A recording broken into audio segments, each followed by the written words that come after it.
I think my dude had black culture riding on his shoulders and let us all down in a major way.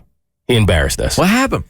So we spoke about this in the past. I don't know if you guys remember, but most black people have moments in life where when you're out and you're in public, kind of doing your thing, minding your business, sometimes some white people can be a bit inquisitive and they have questions about certain things that you may be wearing or doing. Oh, God. And it gets awkward. And as a black person, it's hard because sometimes you just don't know where it's coming from. Like sometimes it feels intrusive and you don't know if the person is attempting to be demeaning.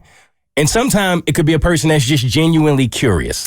So it sounds odd to me that a stranger would come up and ask a question, like a racial question, even if their heart is in the right place. So how do they even start that conversation? Like, I know this is going to sound awkward, and if you're offended, you don't got to answer it. But it's usually exactly like that. And I'll give you a perfect example of when you really just don't know what's going on. So I remember one time, me and a couple of my friends are all out, and I had a friend who has dreads, and he would wear like these hats that were kind of his style. It was just his thing. And we made fun of him for it as his friends all the time. But that was his thing. So I remember he must have been having a bad day. I don't remember what he was going through this particular day, but we're out, and for whatever reason, this older white guy walked over and he asked, I don't remember exactly the words he used, but he said it in a way where it was almost like he was offended by the hat. Like, it was like, what's the hat thing about? Or something like that. That it wasn't, it didn't come off as like he was trying to compliment him at all. It wasn't inquisitive. It came across like judgmental. Exactly. So we were all stunned by it because it literally came out of nowhere. And so in these moments, you don't have to be rude, but it's important to deliver an answer that will somewhat teach a lesson.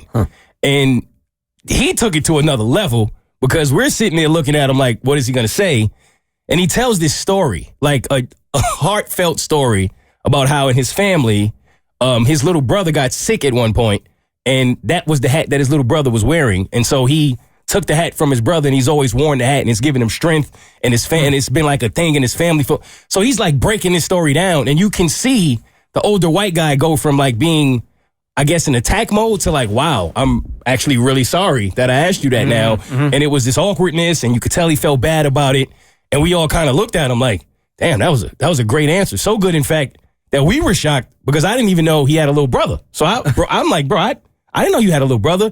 He was like, I don't. I just didn't like his question. So come on, really? He made the whole thing up. Good for him. Like on the spot. So I always remembered that. Like, that's brilliant. Like you really dug into that. I mean, the man like really wore it to where we were all in shock that he did it.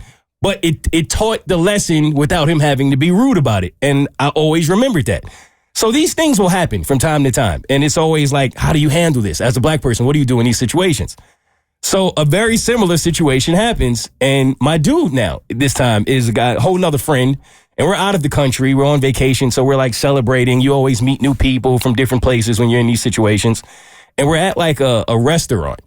And it's a mixed crowd. Everybody's kind of having a good time. But our table is the table. Like, I don't know how this happened. It was just one of those nights out when your table is just the table. And everybody's very curious about who you and your crew are. And so we're turning it up. We're ordering everything. And I didn't realize it because to us, it's not a big deal. But my dude has on like a T-shirt that says Black King. And it's just a brand. It's not like a big deal, but it's like, Black King. Is that the one you have on your hat right now? No. This is something completely different. Okay. It actually says the words like Black King on it. And so we're all having a good, and you can kind of tell that the people there probably think we're somebody's from somewhere because of the energy that we have and the way we're turning it up.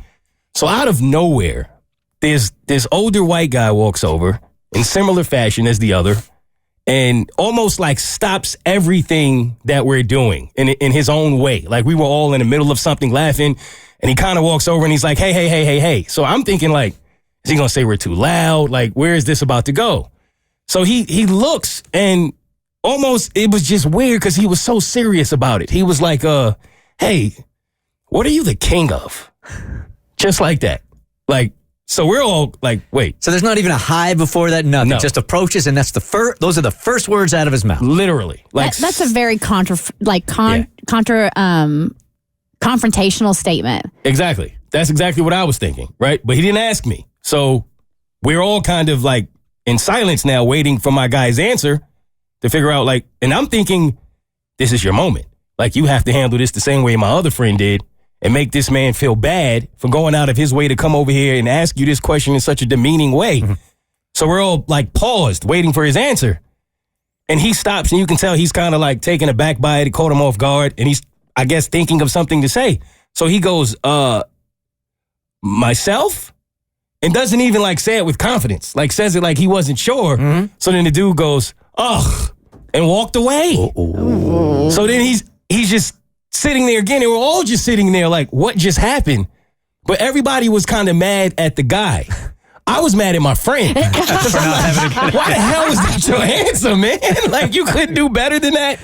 And the dude walked away. Like, I feel like for the rest of our lives, he'll just never realize in that moment that he was wrong to ask that question. Yeah. Because my dude's answer was so bad that, yeah, we lost one. I remember being on a vacation with my friend Dolvet, who is a trainer, right? He was on Biggest Loser, and he's just cut. He's got like 7% body fat or whatever.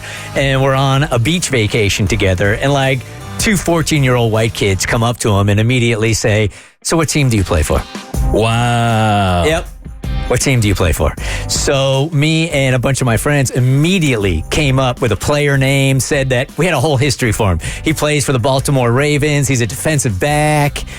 They asked him for his autograph. They follow him around for 2 days.